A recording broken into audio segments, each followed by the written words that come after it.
এবার বিধানসভা থেকে চলে যাব লোকসভায়। আজকে সৌজন্যের রাজনীতি দেখা গেল। একেবারে প্রধানমন্ত্রী সচরাচর যা দেখা যায় না, বিরোধী দলনেতা রাহুল গান্ধী প্রধানমন্ত্রী নরেন্দ্র মোদী হাত মেলালেন, তাদের মধ্যে কথা হলো। কিরেন রিজিজু সংসদ বিষয়ক মন্ত্রী ছিলেন, নবনির্বাচিত স্পিকার ওম বিড়লা উপস্থিত ছিলেন। এর আগে জড়িয়ে ধরা, চমকে যাওয়া হঠাৎ করে প্রধানমন্ত্রীর রাহুল গান্ধী জড়িয়ে ধরা প্রধানমন্ত্রীকে, এরকম বহু তির্যক বিষয় আমরা দেখেছি। কিন্তু আজকে একেবারে হাত মেলালেন লোকসভার প্রথম দিনে শপথের পরে। আজকে প্রধানমন্ত্রী নরেন্দ্র মোদী এবং রাহুল গান্ধী হাত মেলালেন।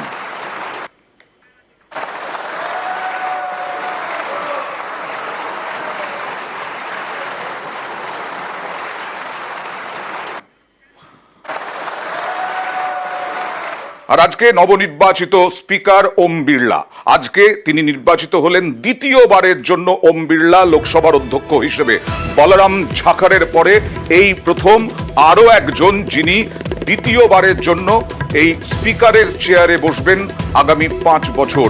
এনডিএ প্রার্থী হলেন তৃণমূলের কংগ্রেসের কে সুরেশ, তিনি প্রতিদ্বন্দ্বী ছিলেন। সুরেশকে সমর্থন দিলেও শেষ মুহূর্তে ভোটাভুটি চায়নি ইন্ডিয়া জোট, ফলে ধনী ভোটেই জয়ী Om Birla.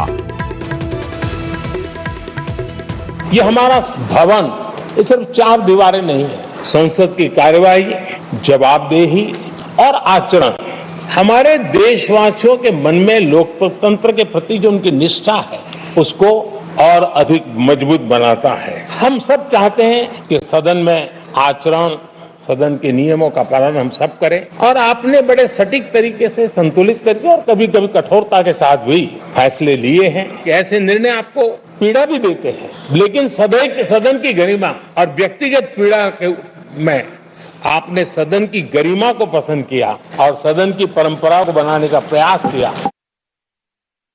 The government has political power, but the opposition also represents the voice of India's people. And this time, the opposition represents significantly more voice of the Indian people than it did last time. Speaker sir, it is very important that cooperation happens on the basis of trust. It is very important that the voice of the opposition is allowed to be represented in this house. So the idea that you can run the house efficiently by silencing the voice of the opposition is a non-democratic idea. And this election has shown that the people of India expect the opposition to defend the constitution, the Samvidhan of this country.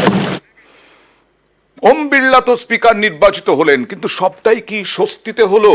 বিরোধীদের অভিযোগ division চায়নি, বিরোধীরা চাইলেও division নিতে দেয়নি BJP, এবং নিয়ম মানা হয়নি নির্বাচনে, স্পিকার নির্বাচনে। কথা বলবো প্রতিনিধি মৈত্রেয়ীর সঙ্গে।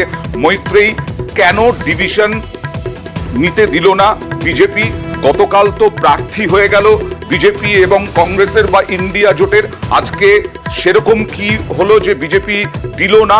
1, 2 হচ্ছে প্রোটেম স্পিকারের বিরুদ্ধে অভিষেক বন্দ্যোপাধ্যায় অভিযোগ করেছেন যে ডিভিশন আনতে দেননি প্রোটেম স্পিকার। সেই ডিভিশন না আনার পরেও বিরোধীরা সেরকম বিরোধিতা করলো না কেন? দেখো অয়ন, আজকে যেটা প্রথমে দেখা গেল যে আজকে ডিভিশন ছাড়াই ধনী ভোটে প্রোটেম স্পিকার নাম ঘোষণা করেন ওম বিড়লার, এবং তারপর ওম বিড়লাকে ধনী ভোটে স্পিকার হিসেবে নির্বাচন করা হয়। কিন্তু তারপরে যেটা শোনা যায় যে অভিষেক বন্দ্যোপাধ্যায়, তিনি সহ তৃণমূলের অন্যান্য শীর্ষ নেতৃত্ব, তারা বেরিয়ে এসে জানান যে চাওয়া হয়েছিল, একাধিক সাংসদ তারা ডিভিশন চেয়েছিলেন, কিন্তু সেই কথাকে সম্পূর্ণভাবে অগ্রাহ্য করেন।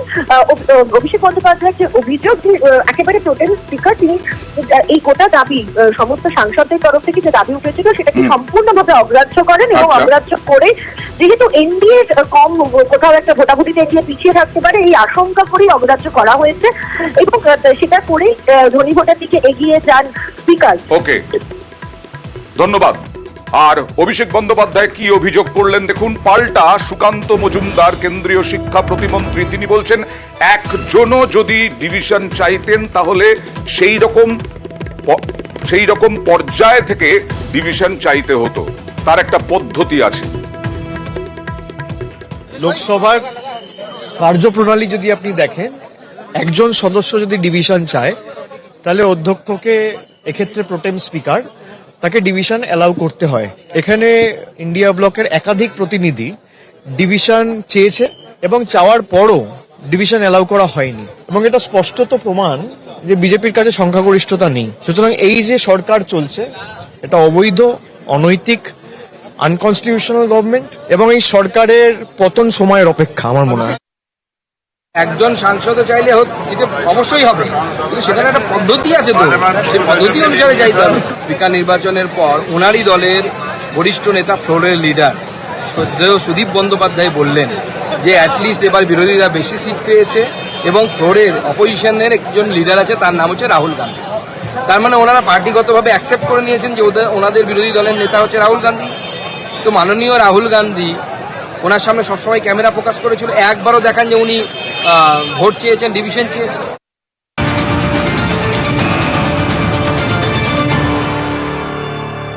এই মুহূর্তের গুরুত্বপূর্ণ খবর, হকার সমস্যা নিয়ে আগামীকাল নবান্নে বৈঠক ডাকলেন মুখ্যমন্ত্রী মমতা বন্দ্যোপাধ্যায়।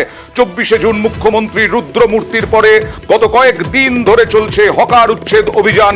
হকাররা নিজেরাও বলছেন যে তারা খাবেন কি, তারা তো দীর্ঘদিন ধরে এই রকম দোকান চালাচ্ছিলেন।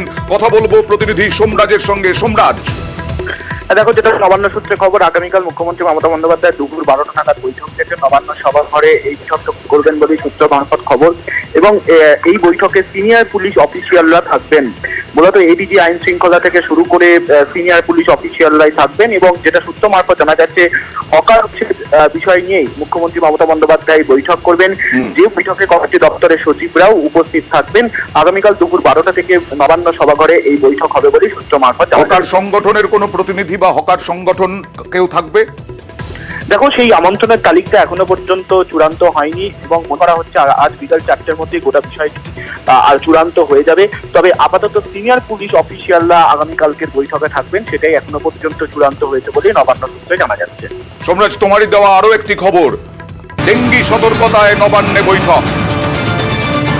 ডেঙ্গি সতর্কতায় নবান্নে বৈঠক, ডেঙ্গি নিয়ে মুখ্য সচিবের বৈঠক। কথা বলবো প্রতিনিধি সোমরাজের সঙ্গেই। সোমরাজ, কাদেরকে নিয়ে মুখ্য সচিব বৈঠক করবেন? কেন ডেঙ্গি সতর্কতা? আসলে বর্ষা আসছে বলে আগাম সতর্কতা? দেখো, একদম ইতিমধ্যে মুখ্য সচিব বিপি গোপালিকা বৈঠক করেছেন। ডেঙ্গি সতর্কতামূলক পদক্ষেপ নিয়ে বিভিন্ন জেলা শাসকদের নিয়ে ভার্চুয়াল বৈঠক করেছেন আজ সকালেই। যেটা নবান্ন সূত্রে খবর, যে এই বৈঠকে পুরসভাগুলিকে বিশেষভাবে সতর্ক করা হয়েছে। জেলা শাসকদের নির্দেশ দেওয়া হয়েছে যাতে পুরসভাগুলি পরিষ্কার পরিচ্ছন্নতার উপর বিশেষ করে গুরুত্ব দেন। তার কারণ গতবারের থেকে শিক্ষা নিয়ে উত্তর 24 পরগনা, হাওড়া, হুগলি, কলকাতা সহ কয়েকটি জেলায় আগেরবার যে জায়গাগুলিতে ডেঙ্গি সংক্রমণ ঊর্ধ্বমুখী ছিল, সেই জেলাগুলিতে যাতে বিশেষভাবে নজর দেওয়া হয়। পাশাপাশি এখনো পর্যন্ত যে স্বাস্থ্য দপ্তর সূত্রে জানা যাচ্ছে, মালদার কালিয়াচক, ইংরেজবাজার পুরসভার কয়েকটি এলাকা, উত্তরবঙ্গের চা বাগানের কয়েকটি এলাকায় ডেঙ্গি সংক্রমণ রয়েছে। উত্তরবঙ্গের জেলাগুলিও যাতে বিশেষভাবে সতর্কতা, পরিষ্কার পরিচ্ছন্নতার উপর নজর দেয়, বিশেষ করে জমা জল যাতে বের করার জন্য পদক্ষেপ নেওয়া হয়, সেই বিষয়ে আজ মুখ্য সচিব বিপি গোপালিকা নির্দেশ দেন বিভিন্ন জেলা শাসকদের, দপ্তরের আধিকারিকদের উপস্থিতিতে। ধন্যবাদ। আমরা খবর করি প্রশাসনের নজরে আনার জন্য পুকুর চুরি আমরা প্রায় দেখাই। এবার পানিহাটিতে আমাদের খবরের জেরে, নিউজ 18 বাংলার খবরের জেরে পুকুর চুরি রুখল পুরসভা। পুকুর চুরি রোখা হচ্ছে। কত বড় পুকুর ছিল, কোন এলাকায়, কথা বলবো। সরাসরি চলে যাব প্রতিনিধি সুবীরের কাছে। সুবীর, এখনো পর্যন্ত যা দেখা যাচ্ছে তাতে এই এলাকায় কতটা এলাকা জুড়ে এই পুকুর ছিল, কারা পুকুর চুরি করছিল, পুরসভার পদক্ষেপ কি?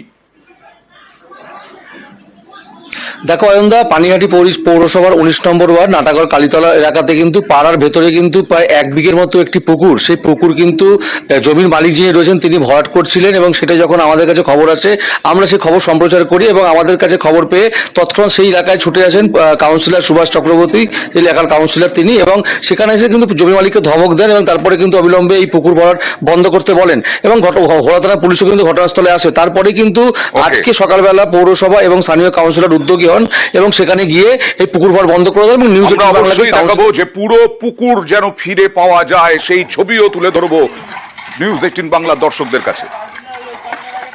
আজকে উদ্যোগ দিল নিউজ 18 বাংলায় যে নিউজটা দেখানো হয়েছে, আমরা খুব ধন্যবাদ তাদের জানাই এই কারণে যে আমরা এত ভেতরে পুকুর আমরা তো চোখে পড়ে না, তো তাদের এই খবরের জেরেই আমরা আজকে এটা জানতে পারলাম, এবং মালিককে বলা সত্ত্বেও মালিক করেনি।